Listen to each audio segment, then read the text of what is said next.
ప్రమీలే కార్తీక్ని ఇంటికి తీసుకొచ్చింది. ఎందుకంటే ఆ కళ్ళు ఈ ఇంటిని, ఇంట్లో మనుషుల్ని చూడాలి.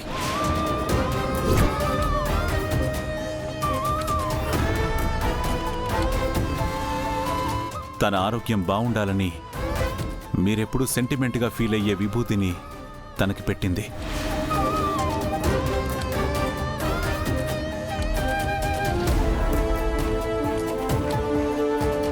ఆ విభూతి కళ్లలో పడి ఆ కళ్ళకేమీ కాకూడదని ఆరాటపడింది.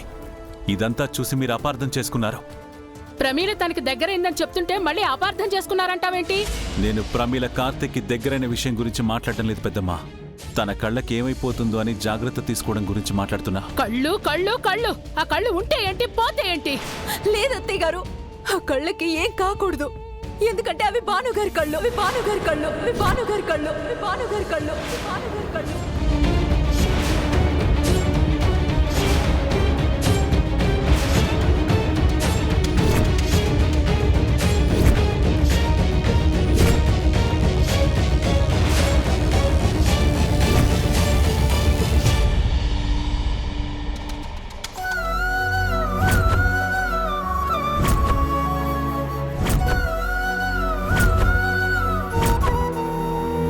ప్రమీల కార్తిక్ పట్ల కేరింగ్గా ఉండడానికి కారణం భానుయే అన్నాను.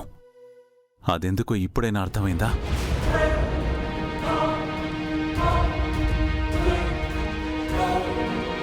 అంటే భాను కళ్ళని డొనేట్ చేసింది కార్తిక్ గారికే పెద్దరు.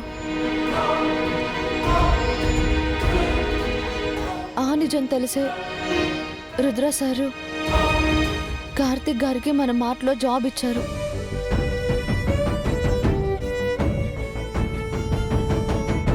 ప్రమీల అక్క కార్తిక్ గారి కళ్ళల్లో భానుగారిని చూసుకుంటుంది.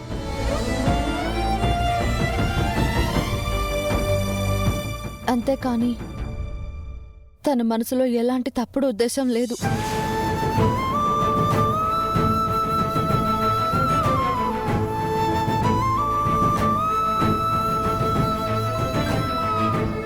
కార్తిక్ని ఇంటికి పిలిచింది అంటే భాను కళ్ళు ఈ ఇంటిని చూసుకుంటాయని పెద్దమ్మా. మీ ఆశీర్వాదం ఎప్పుడు ఆ కళ్ళకు ఉండాలనే ఆ విభూతిని పెట్టింది.